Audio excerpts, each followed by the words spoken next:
Welcome to For Book Lovers Only Live Radio, where we discuss amazing books written by talented authors. For Book Lovers Only Live Radio is a proud member of the Village Connector Media Network.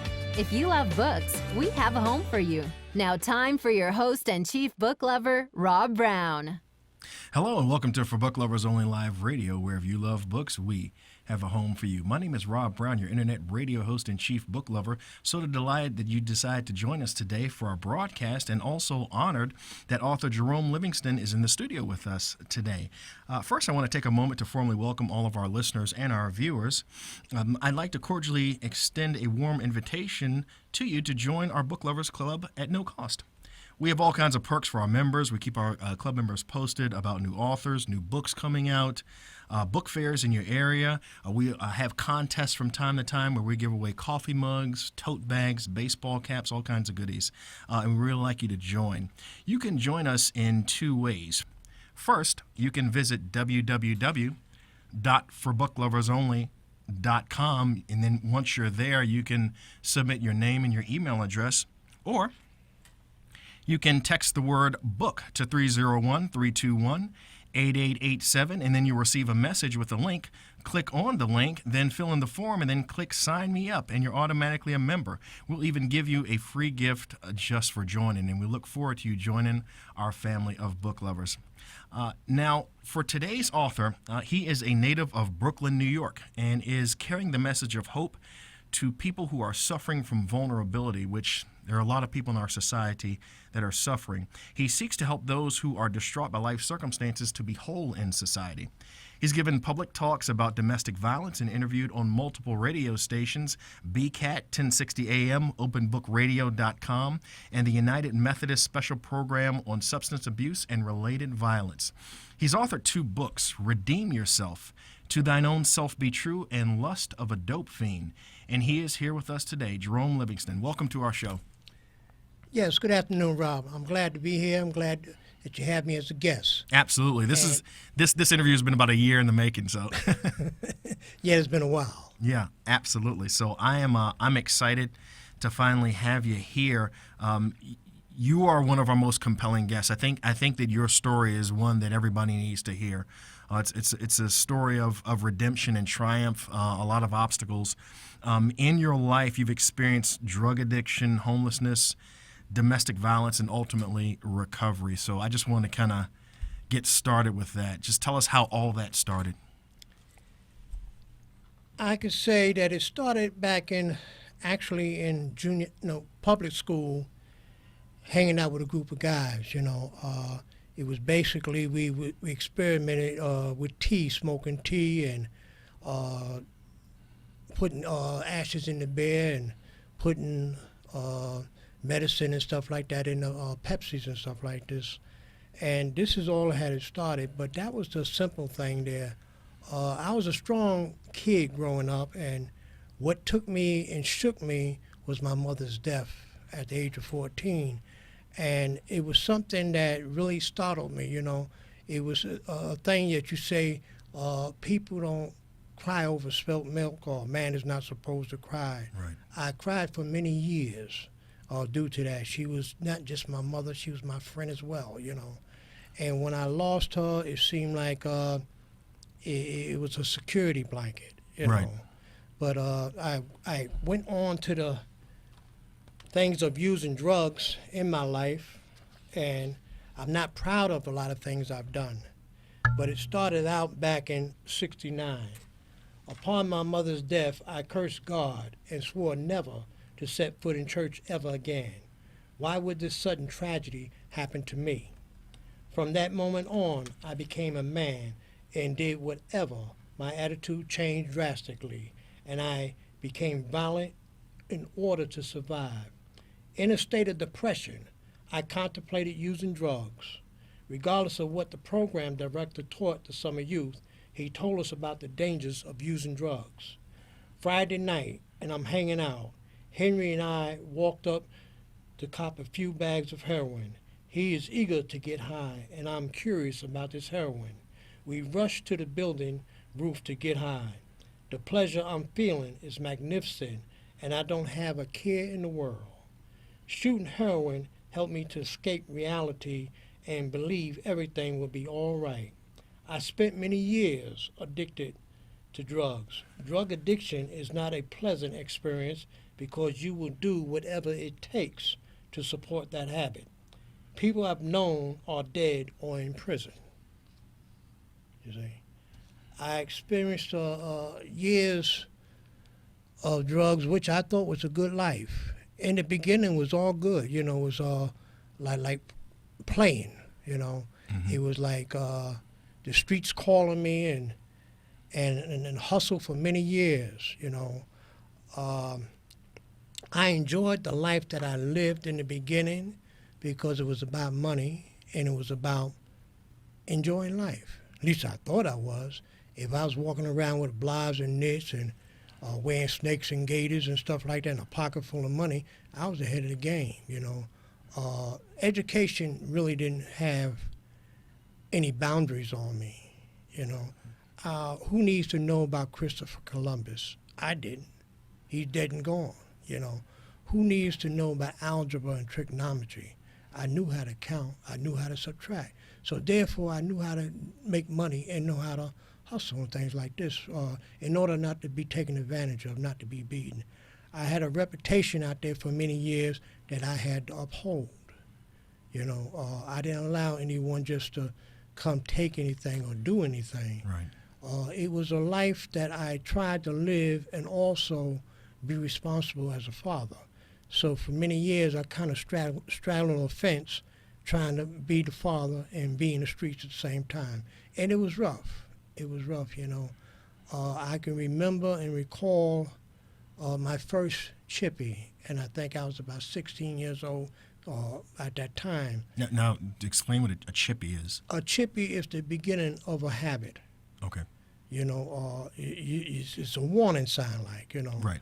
And I remember waking up that Saturday, the stores were closed, the department stores were closed, and I didn't have any money. And one of my brothers had loaned me some money, and I went across town and caught me some heroin and kind of like got it together. You know, once I got that shot off, I got it together. But it didn't tell me anything.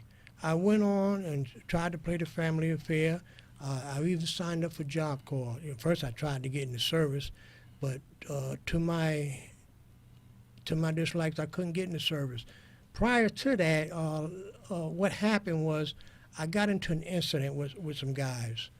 And the fight was basically helping my cousin, but I got the rough end of it, you know. The guys came around, they had machetes later. We physically fist-fighted earlier, and I got the best of them, but they came around later with machetes, and they were looking to do damage, you know, right. to kill me. Now, this is all takes place in Brooklyn, correct? Yes. Okay. And I proceeded, and my father and brother was coming in from grocery shopping, and they blew the horn. I knew it was them. And I told the rest of my brothers to stay and don't open the doors. And I went and got past them so they can detour to me because they knew what was happening. They wouldn't know what they were walking into. And these guys proceeded to get at me, and one of the guys told the other guys, don't listen to a word he says, cut both his hands off. At that time, I had a reputation for boxing. I had gym teachers in school that wanted to sponsor me for boxing. But I had told them, I says, I have some business, I'll get back. And my business was nothing but drugs, you know.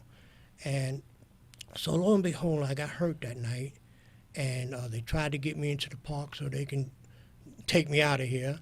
And I felt something kind of like jingling on my hand. I didn't know what it was until it flew up in my face and I saw it mangled, you know. And people telling me, Jay, go to the hospital, go to the hospital. And I managed to get to the hospital, and I was 2 seconds from dying when I got to the emergency room. And I remember the doctor telling me he has to cut my hand off.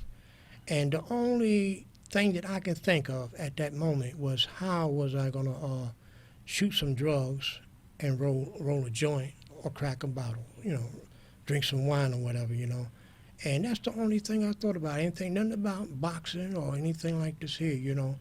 And the doctors told me they were going to cut my hand off, and I told them they weren't going to do that. Now, which hand was it? It's the left hand. The left hand? Okay. And eventually he gave me some tests, and he says he has to amputate my pinky.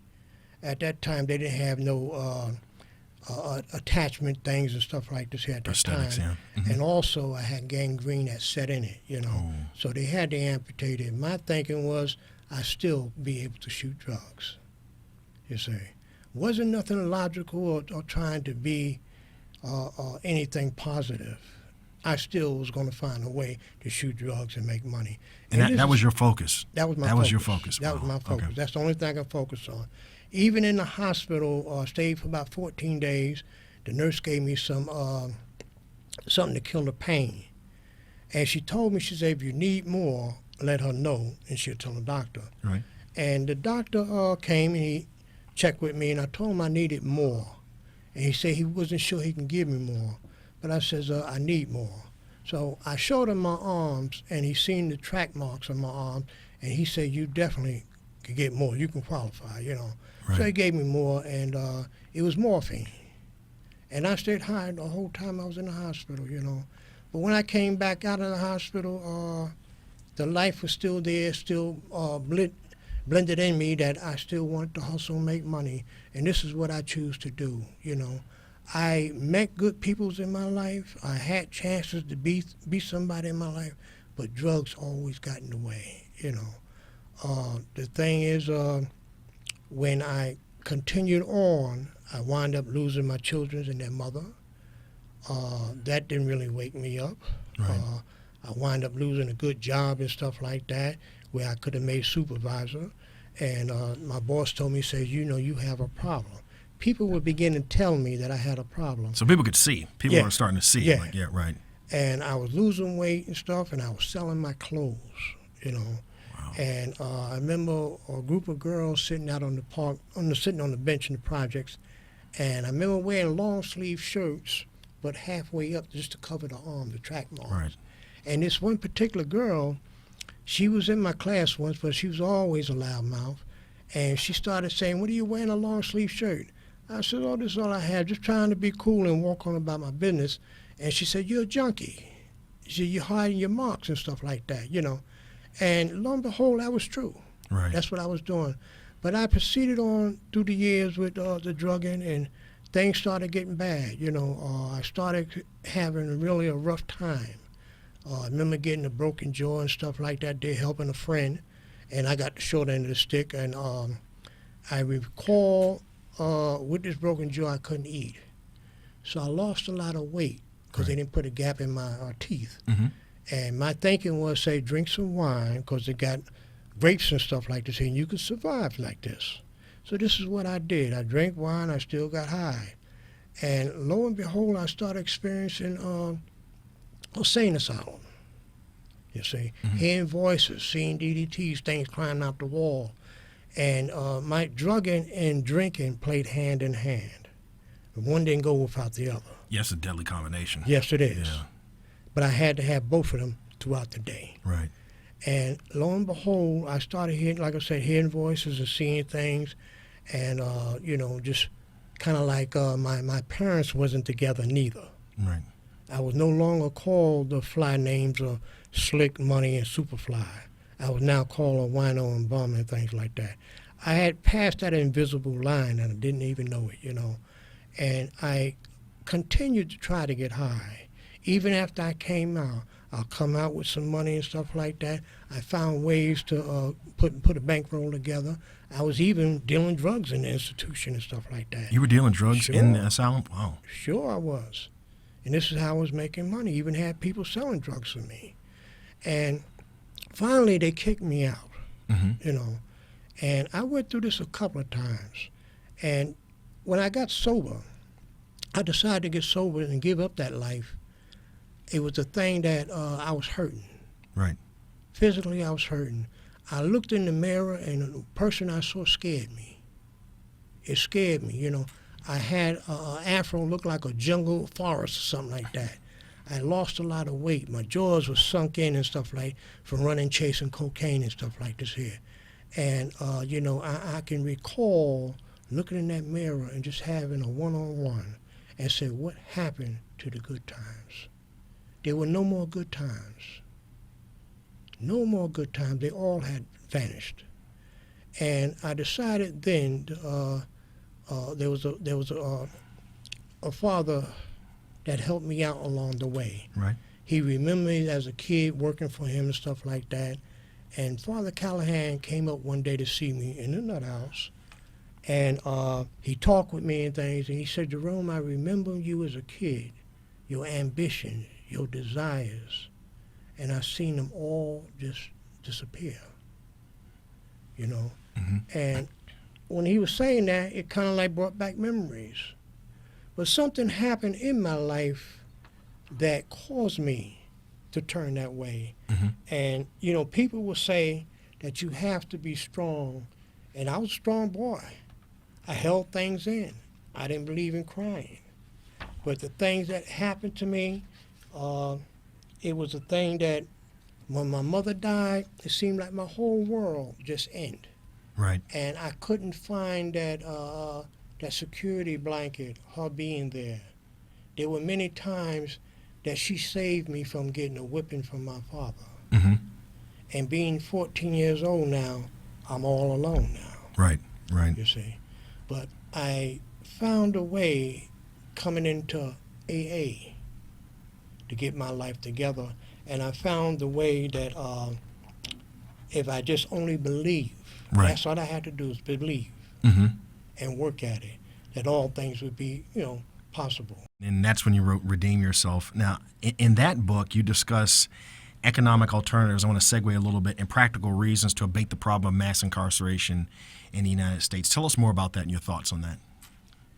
You know, they have a thing where young kids are wearing their pants low, and they really don't know the significance of that.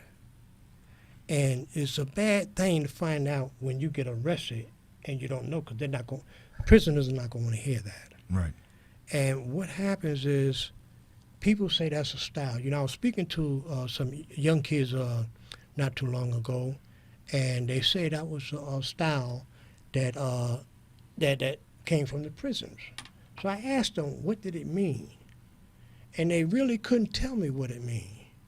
They said, you don't have no shoelaces, you don't have no belt.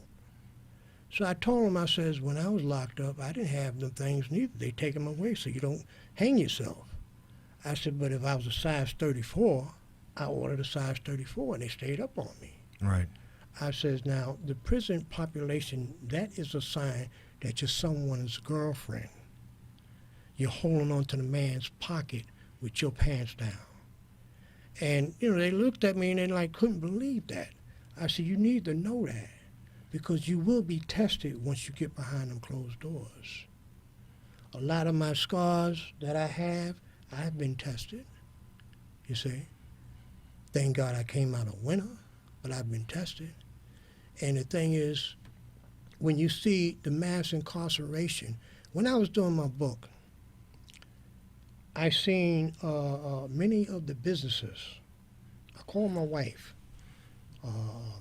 Victoria's Secret's one. The partials in your mouth is another one. Right. Eye dogs. They don't just make prison plates for cars. Some prisons make mattresses. Some prisons do other things.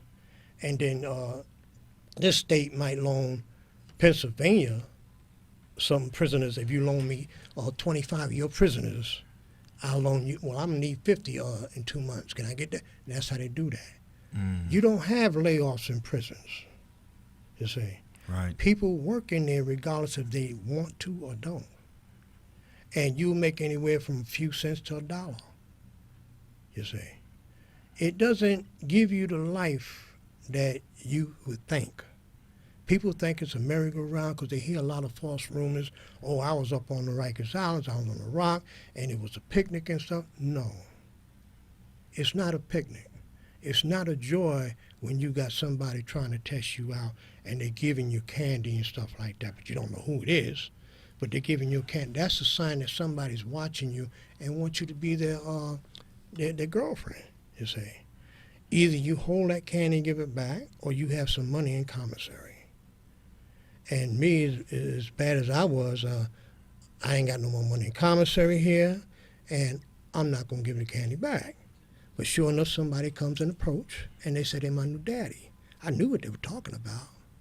He's big, and he looked like he'd been living in buildings. But I showed no fear, but my heart was pumping. Right. And when he approached, I took that wet towel and hit him across the eye and brought him down to the floor. And then beat him real good till he was unconscious. And he came out and he told the rest of the fellas what happened. But these are the things that you are not prepared for, that people don't tell you about. Yeah, they don't glamorize No. that. They glamorize, like I say, the drugs and the money and having all this stuff. Mm-hmm. But ultimately, either that leads to the cemetery or that leads to a situation like that where you could literally get a fight for your life. Sure.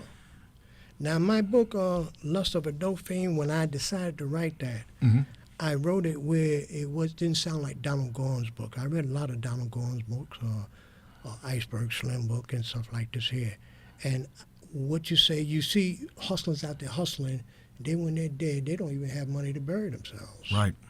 You see? Fast money, fast Yeah. life. Yeah. They get the money taken, the property taken from them. They don't have nothing to come out to when they release from prison. Right. You see? And people look at it as the glamour. I showed it where my book was on peak, where it showed good times, funds, and things like that. But it also showed the glamour of the life I lived once. Right. And also showed the life that I choose not to live, where I slept in abandoned buildings, where I slept in hallways, where I had to roll up tobacco. I no longer have people respecting me and things like that. I have burnt all my bridges. So your books show the entire life cycle of it. Yes. Like the highs, the very the highs, lows. and the lows. The highs and the lows. Well, what motivated you to do what you're doing right now? I mean, you're giving public speeches, radio interviews. Like, what motivated you to get your story out to the world? What motivated me was I didn't know the outcome, what it was going to be 37 years ago, and I just went by faith. Right. I came in the rooms physically, mentally, spiritually bankrupt, Mm-hmm. and I knew there had to be another way. And listening to the meetings and stuff like that, it was told to me that you don't have to continue living the way you have to live. And I had sponsors that sponsored me. I had people who gave me the gut truth and told me to sit down and shut up, Right. because you don't know nothing. I didn't know how to stay sober. Mm-hmm. And I got honest with myself, and God had kind of changed me, came in my life and changed me. You know, he put a relationship back with my father that I hadn't had and stuff like that. And he allowed me Mm-hmm. to go speak in prisons, speak in schools. I've been out of that for a while, but that's what I had done. It allowed me to give back to somebody else that what was freely given to me. And we're about to wrap up. I want to make sure that you're able to read some of Redeem Yourself for our listeners and our viewers. I know that you had some passages. I want to see if you can maybe read like a page, because this Redeem Yourself, this is a very, very important book for those who are watching, those who are listening. This is a book that you definitely want to get a copy of. Both of the books are wonderful reads, and like Jerome just said, they paint a full picture of the highs of that life and the lows of that life, and they give you, just a complete landscape of what it is to live that type of life and why it's a life that you want to avoid. But I want to give you an opportunity to read some of Redeem Yourself, because I think this is a really, really important book. Maria's husband hitting her disturbed me. It put me at a disadvantage. My hands were tied. This man is her husband, so I could not confront him, and therefore not much I could have done. Maria is not my wife to protect, but still I care about her. She insists on seeing me, regardless of her husband's physical abuse. Domestic violence hurts all family members. When a person is abusive, he or she eventually loses the trust and respect of his or her partner. Abuse partners are afraid to communicate their feelings and need. Domestic violence is a serious problem. It is a common cause of injury. Victims may suffer physical injury, such as bruises or broken bones. They may suffer emotional from depression, anxiety, or social issues. Domestic violence is a violent confrontation between family or household members involving physical harm or fear of physical harm. Household family includes spouses, former spouses, those in or formerly in a dating relationship, adults by blood or marriage, and those who have biological or legal parents, child relationship. It is hard to know exactly how common domestic violence is because often do not report it. There is no typical victim. It appears among people of all ages. It affects those of all levels of income and education. When you change your old ways, your attitude also changes. The old negative me would have done something because of my pride in being macho. I would not have thought about the consequences such as someone being hurt or possibly of going to prison, and the children are possibly without a dad. The actions we take in life are bad has a price. You will pay a consequences for every negative decision made in life. Let's say I had taken a negative course of action. Now I stand before a judge to answer charges. What do I say in defense? So your books, I mean, both Lust of a Dope Fiend and Redeem Yourself, your books teach about, I mean, kind of, there's not a lot of like pretty scenes with regards to what you've lived, with regards to drugs and to incarceration and to domestic violence. Your books teach about all of that. That being said, you know, you've overcome some seemingly insurmountable obstacles that most people can't even fathom. What's been the common denominator that's allowed you to triumph over all of that? I look at it this way. I believed in walking by faith and not by sight. Right. I believe years ago I would ask God, give me the faith the size of a mustard seed. And as I continued to grow, I asked him to teach me how to walk by faith, you know. Every day of my life that I wake up, right, I truly thank God for the challenges in life, you see. Even with all my obstacles and certain situations, I truly thank God for the challenges. And there are many people in life who wants to do things or get things that they would like to have or change their lives, and to be able to give them this. You know, when I was in the hospital, one of the nurses, she was telling me, she said, Mr. Livingston, you always writing. I said, what do you be writing? I says, I'm writing a new book. And I says, in my book, I want to show teenagers, youthful people, how to hustle legally. I says, I haven't stopped hustling legally. I mean, I hustle legal now today, but I haven't stopped hustling. And she was surprised at that. I says, you know, people don't have to get a college degree to be able to learn how to hustle and make money. Mm-hmm. And she was saying that the kids need to know this here, in which I tell us in the book. You know, you can get, if you don't have a high school diploma, you can get a college degree for 18 months, which will give you a high school diploma and associate degree. Just go to college. A lot of kids don't know that. Right. I talk about 10 or 12 different jobs in there and the prices, the salary they pay. Mm-hmm. Had I known this years ago, I might have went on and got one. I didn't know it was paying that much money for them. Right. You see. So I want to give back what was so freely given to me. You know, I helped a Puerto Rican kid, Puerto Rican kid back about a few years ago get his license, his baller license. Mm-hmm. And one of the things he asked me, he was very appreciative of it. He says, you're not afraid of losing your job on the things you teach me? I says, no. I says, I'd rather teach you than take it to my grave with me. Right. So that's what helps me to help others. Absolutely. Using your story to give back. And I know that our viewers and our listeners are going to want to learn more about your story. They're going to learn more about Redeem Yourself and Lust of a Dope Fiend. So for those who are listening to this broadcast and also those who are watching, I want to give them your contact information If you all want to follow him on social media, learn more about him, even send him an email, maybe discuss some things that you learned on this broadcast. His email is jlivingston7@gmail.com. Facebook is facebook.com/jerome.livingston. On LinkedIn, you can type in the search bar Jerome Livingston. There may be multiple Jerome Livingstons that coming up. You can type in to narrow it down Jerome-Livingston-337-15016, and your handle on Twitter is King Big Daddy. Jerome, thank you so much. I'm really happy that you were here to share your story.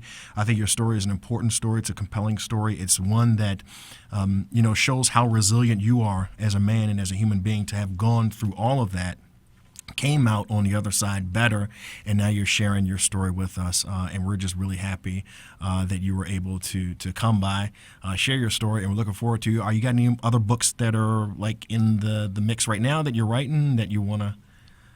I want to do Lust of a Dope Fiend, update that. Okay. I want to redo that over. Okay. Well, when you do, be sure to come by and stop by and see us again. Well done. All right. Be sure to purchase copies of Redeem Yourself, To Thine Own Self Be True, and Lust of a Dope Fiend at ForBookLoversOnly.com. And also be sure to follow us on social media at Facebook for Book Lovers Only, Twitter at FBLONLY, and Instagram at For Book Lovers Only 15. We're out of time, but thank you so much for stopping by. My name is Rob Brown, your internet radio host and chief book lover, and this is For Book Lovers Only Live Radio, where if you love books, we have a home for you. Take care. I'll see you next time.